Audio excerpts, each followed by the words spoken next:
7. Mystical pains that only the chosen feel. Discover what they are. Warning: if you are watching this video right now, it is not by chance.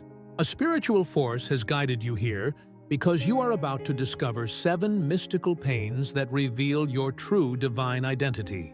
If you feel a strange resonance in your soul at this very moment, you are one of the chosen. And once you understand what I am about to reveal, your entire perception of suffering will be transformed forever. You have been warned. Have you ever wondered why your life feels heavier than others? Why even when you do everything right, the path seems infinitely harder for you? Why storms seek you out with precision, as if an invisible target were marked on your back? This is not your imagination playing tricks on you. This is not punishment from the universe. This is the unmistakable signature of a chosen soul walking through a realm that was never designed for ordinary existence. Right now, as you hear these words, thousands of chosen ones across the world are experiencing the exact same mystical pains you carry in silence. They cry alone in the dark. They question why God allows such profound suffering. They feel weights that others cannot even perceive, let alone understand. But here is the truth that will change everything. These pains are not curses. They are divine markings, sacred scars that prove you have been set apart for something far greater than a comfortable, predictable life. In the next 20 minutes, I will unveil the 7 mystical pains that only the chosen experience. And I promise you this: by identifying them, you will finally understand that you are not broken, you are not being punished, and most importantly, you are not alone in this sacred suffering. Throughout history, every chosen one has walked this same mysterious path. They have felt what you feel. They have questioned what you question. They have carried what you carry. So stay with me until the very end, because beyond identifying these pains, I will show you how they are actually divine instruments in God's hands, forging something extraordinary within you, something that can only be birthed through fire and pressure, something that will echo through generations long after you are gone. Let us begin this journey into the mystical realm of the chosen. The first mystical pain, the sting of sacred rejection. Do you remember that friend who suddenly stopped calling? The family member who began looking at you with strange, distant eyes? The colleagues who no longer include you in their circles? Rejection arrives at the doorstep of the chosen without warning, without reason, without mercy. One day, people surround you, and the next day, they vanish like smoke in the wind. You search your memory desperately. What did I do wrong? What did I say? Why are they pulling away from me? You replay conversations, analyze your actions, question your every word. But the painful truth is far more mystical than you imagine. You have not changed in the way you think. Your light has intensified. Your frequency has elevated. And that light, that frequency, disturbs those who have chosen to remain comfortable in the shadows. The chosen carry a presence that confronts without speaking, that challenges without accusing. Your very existence becomes a mirror that reflects the compromises others have made, the paths they have abandoned, the calling they have buried. And mirrors make people uncomfortable, so they distance themselves. Not because you have failed them, but because your rising consciousness reminds them of everything they are refusing to become. When Jesus began revealing his true nature, even his own family doubted him. His childhood friends rejected him with contempt. "Is this not just the carpenter's son?" They sneered, unable to see the divine light radiating before their eyes. Even the Son of God experienced the sharp blade of sacred rejection. This pain carries a profound purpose: to teach you to depend less on human validation and more on divine approval. When everyone applauds you, it becomes dangerously easy to confuse pleasing people with pleasing God. Rejection clarifies this treacherous path with brutal precision. Your journey as a chosen soul requires detachment. The people walking beside you today may not be destined to walk with you tomorrow. God removes those who cannot match the rhythm of your ascending destiny. And here is something you must understand. These rejections follow a mystical pattern. They intensify precisely when you draw closer to God, when you commit to fasting, when you deepen your prayer life, when you abandon old patterns that no longer serve your higher purpose. This is not coincidence. This is spiritual strategy. What appears to be abandonment is actually divine filtration. God is purifying your circle, removing those who would anchor you to lower vibrations, distancing those who would become obstacles on the path ahead. Today's rejection is tomorrow's protection. The chosen learn to love from a distance, to bless those who have wounded them, to understand that many souls are temporary characters in their story, not permanent companions. This hurts deeply, but it also liberates profoundly. This rejection is not punishment. It is preparation. To lead, you must endure criticism. To prophesy, you must face disbelief. To serve at the highest levels, you must be misunderstood by the masses. Rejection prepares you to stand firm when everyone doubts you, to move forward when everyone abandons you, to trust God when everyone questions you. You will discover that many reject you, not for what you have done, but for what you represent. Your faithfulness exposes the unfaithfulness of others. Your commitment reveals the compromise of those around you. Your light illuminates the darkness that many desperately want to keep hidden. Stop exhausting yourself trying to win back those whom God has intentionally removed. If doors have closed, do not force them open with bleeding hands. Trust that new connections will emerge. Souls who understand your calling, respect your vision, and strengthen your walk through this mystical realm. The second mystical pain, the weight of sacred loneliness. There exists a loneliness that cannot be solved by surrounding yourself with people. A room crowded with bodies can become the loneliest place in the universe for a chosen soul. You talk, you smile, you participate in conversations, but inside, you feel an emptiness that no human connection can reach, an isolation that exists in dimensions others cannot even perceive. How do you explain to someone that within you exists an entire universe they cannot begin to imagine? Dreams so vast they would sound like delusions of grandeur. Visions so profound they would be dismissed as religious fanaticism. Revelations so powerful they would frighten even believers. The chosen carry, knowing that few can comprehend. And keeping that knowing locked inside, unexpressed and unshared, creates a pain that slowly burns in the depths of your soul. Others discuss their jobs. You contemplate ministry and divine purpose. They debate politics. You perceive spiritual warfare.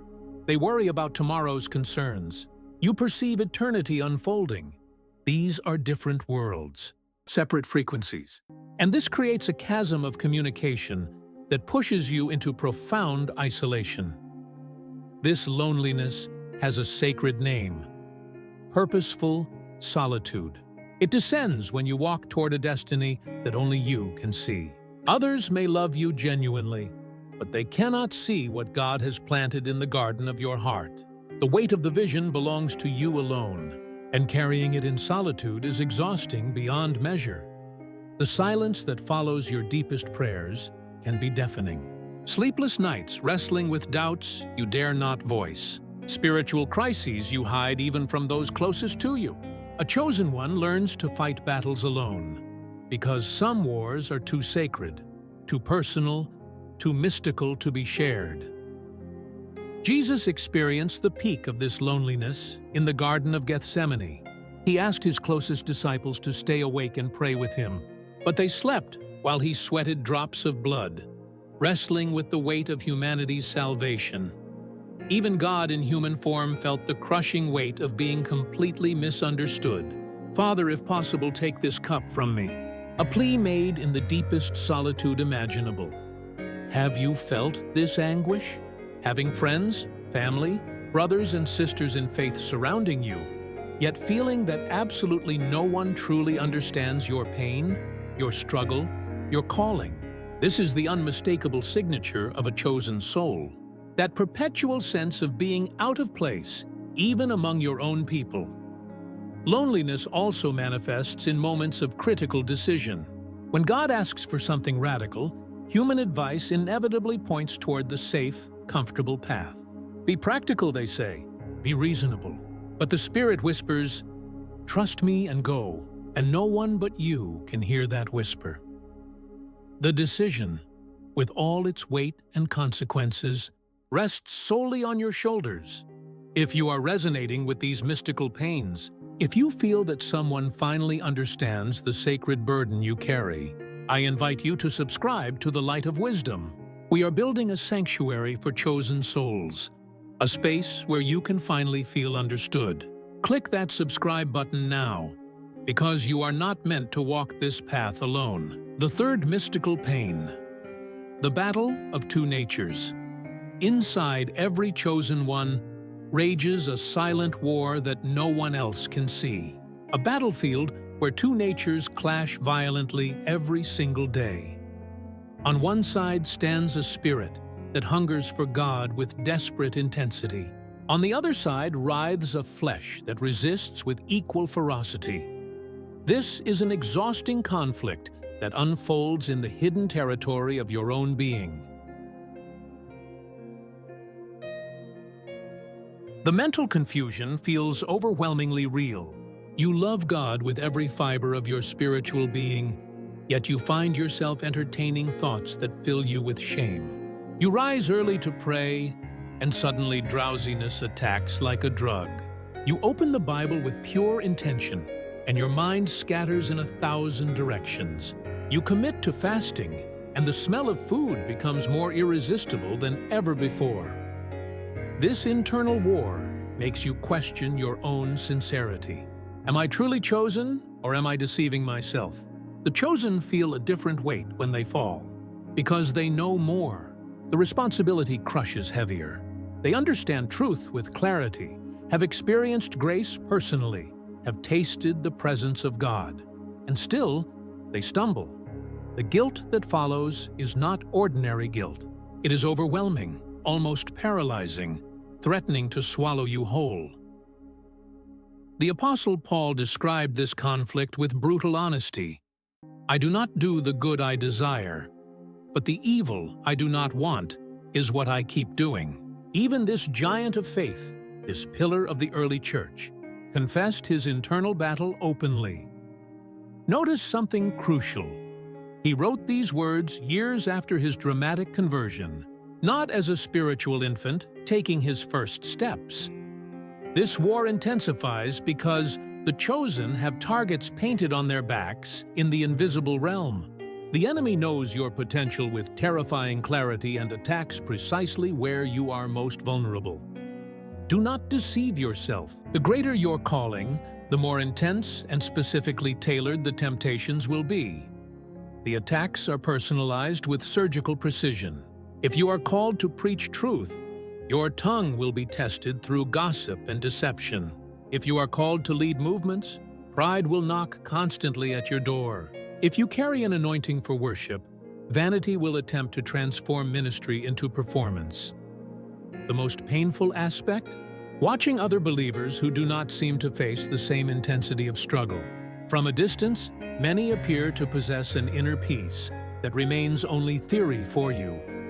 This makes you question if something is fundamentally wrong with your faith, if God is disappointed with your constant failures and repeated falls. But here is the secret that few understand.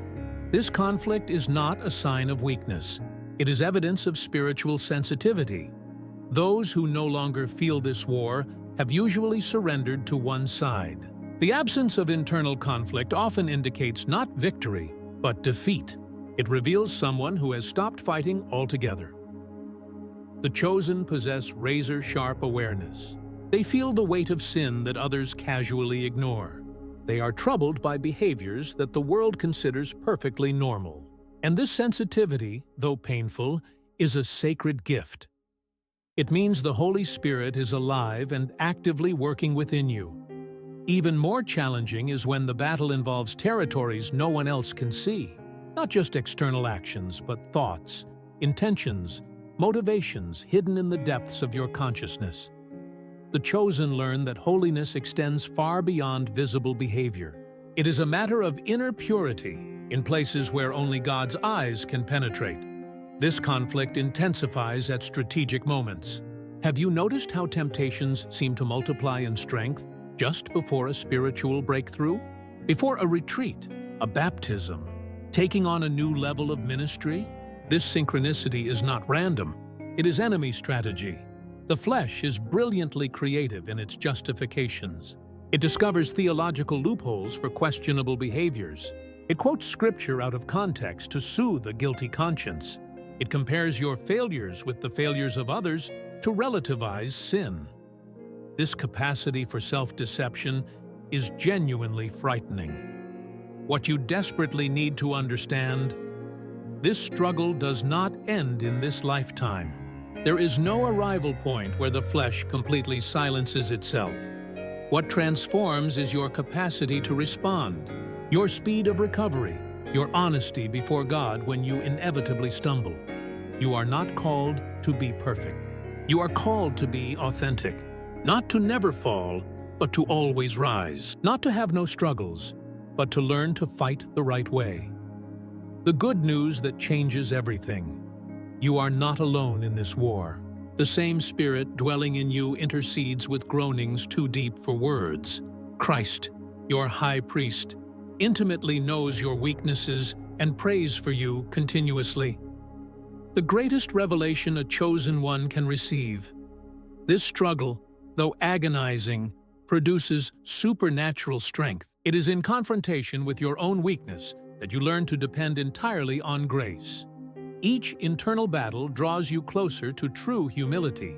Not the false humility that pretends to be strong, but the authentic humility that recognizes complete dependence on divine power. The fourth mystical pain: the sacrifice of sacred renunciation. The life of the chosen is marked by goodbyes, some forced by circumstances, others voluntary through obedience, all excruciatingly painful. There come moments when God whispers to your trembling heart, "Let go, release it, surrender it. This is not for you." And the tightness in your chest that follows is indescribable, especially when you must give up something you genuinely love. The renunciations begin small and seemingly insignificant.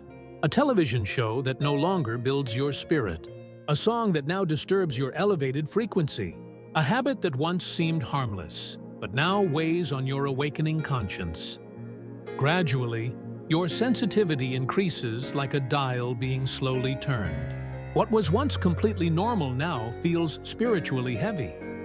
Then arrive the devastating renunciations, lifelong friendships that begin pulling you toward lower vibrations, the stable job that conflicts with your divine assignment, the city where you grew up, when God points toward unknown territory, a romantic relationship with someone who cannot walk in your spiritual dimension. The most confusing and painful part? Often they are genuinely good things that God asks you to release. Not obvious immoralities or clear sins, but legitimate opportunities, promising careers, loving relationships, practical plans that for anyone else would be considered blessings.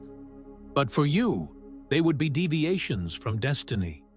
Abraham understood this mystical pain when he heard the call: "Leave your land, your relatives, your father's house," everything representing security, identity, and belonging. Moses renounced the palace and the treasures of Egypt to lead slaves through the desert. Paul considered as garbage everything he once valued, everything the world applauded. Renunciation is the price tag of divine selection. The chosen face a profound dilemma, exchanging the immediate for the eternal, momentary satisfaction for the fulfillment of purpose, human applause for divine approval. And this exchange rarely makes sense to natural eyes or logical minds. Renunciation also arrives as divine pruning. God removes relationships, connections, and even ministries you have built with your own hands. Projects in which you invested your soul and heart are suddenly terminated without explanation. And you cry out, "Why, Lord? Why take away something that seemed so certain, so anointed, so purposeful?" The answer is usually found in divine mathematics. Subtraction that leads to multiplication. God removes the good to make space for the best. He closes one door to open another far greater. He ends one phase so the next level can begin. But during the process, all you can see is devastating loss. The chosen learn the difficult lesson of financial renunciation. While others invest in comfort and luxury, you invest in the kingdom. Resources that could bring material ease are redirected to missions, outreach, spiritual resources. You choose a simpler standard of living for a greater eternal purpose. There exists a hidden beauty in these sacred renunciations. Every no to the world is a yes to God. Every door closed through obedience creates space for blessings that would not fit in the old configuration of your life. It is like emptying a cup completely, so it can receive entirely new content. Many chosen ones give up during this excruciating phase. The pain of renunciation seems unbearably unfair. Why must I let go of this when that other believer does not? The feeling of injustice corrodes the soul slowly, but the chosen eventually understand. Different callings require different preparations.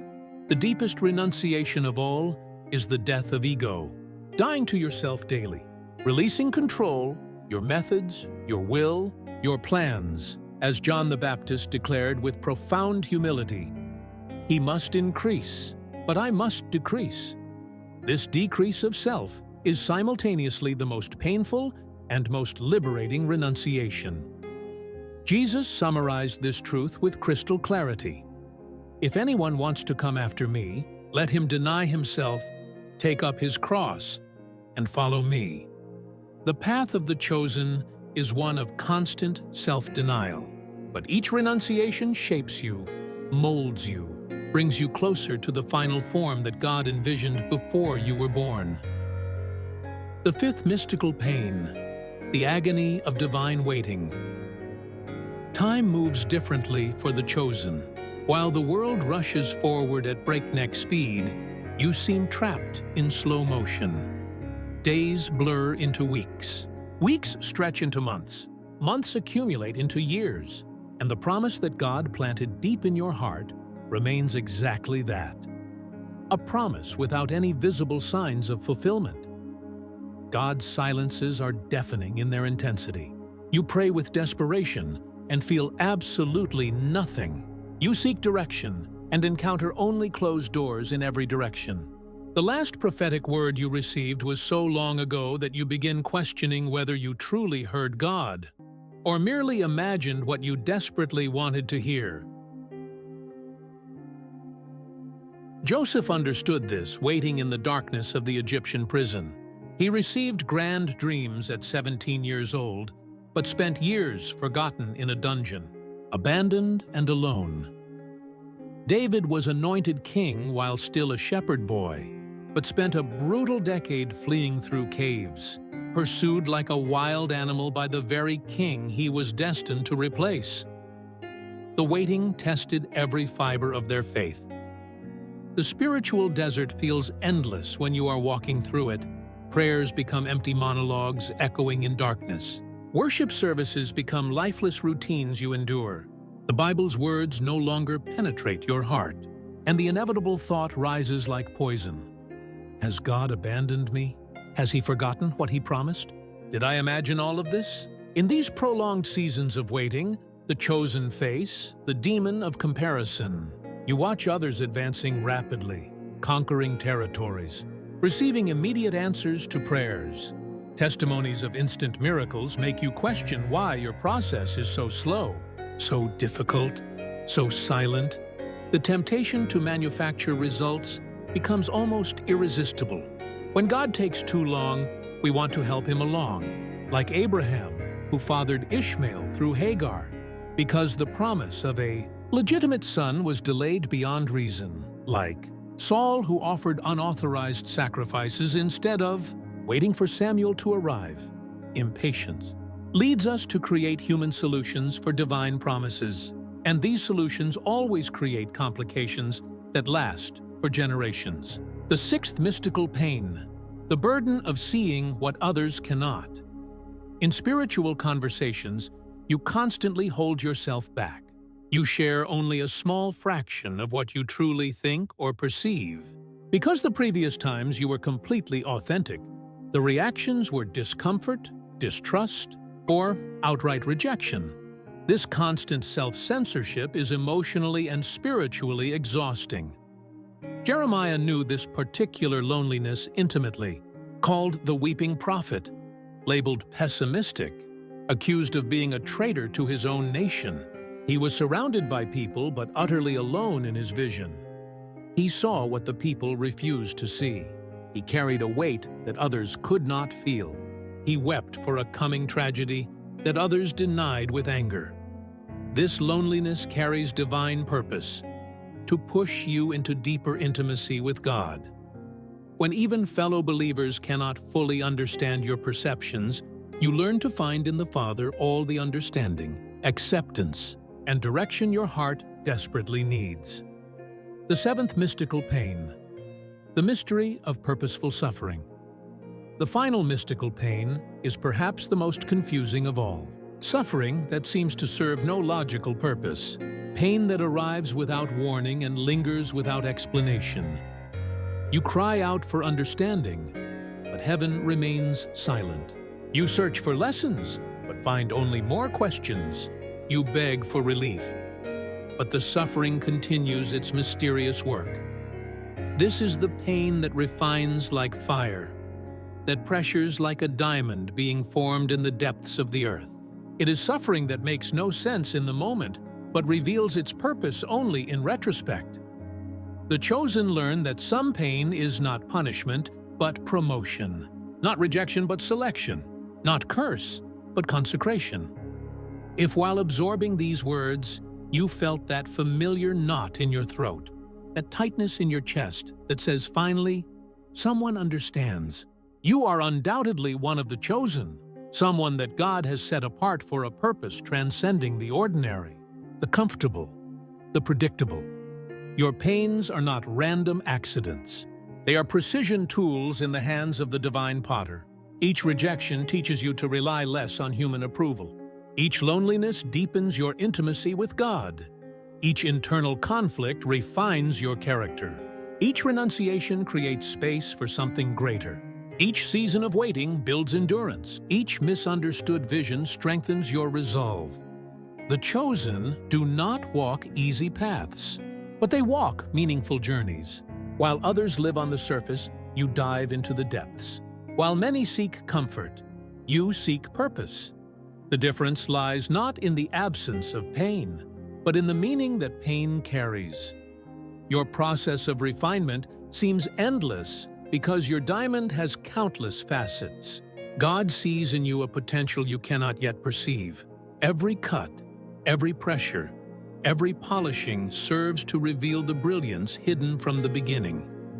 The tears you shed in secret do not go unnoticed by heaven. Each one is collected, counted, valued. They are seeds of a future harvest. They are investments in an eternal kingdom. They are the price of an anointing that will one day impact lives in ways you cannot yet imagine. If you feel like a stranger in a world that does not understand your intensity, your quest, your holy thirst, you walk in sacred company. Jesus was also called a fanatic, excessive, radical. The world could not comprehend his zeal, his passion, his absolute commitment. And that same misunderstood world was transformed by him forever. Even with pain, I continue forward. Because I know I have been chosen.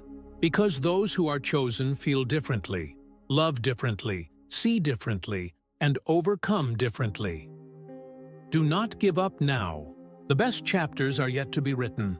And when they finally unfold, every tear, every sleepless night, every closed door, Every misunderstanding will make perfect sense, and you will declare with absolute certainty, it was worth every single moment of this process. Before you go, I urge you to subscribe to the Light of Wisdom. We are gathering the chosen ones, creating a community where your pain is understood, your journey is honored, and your calling is celebrated. Click subscribe now and join thousands of chosen souls walking this mystical path together.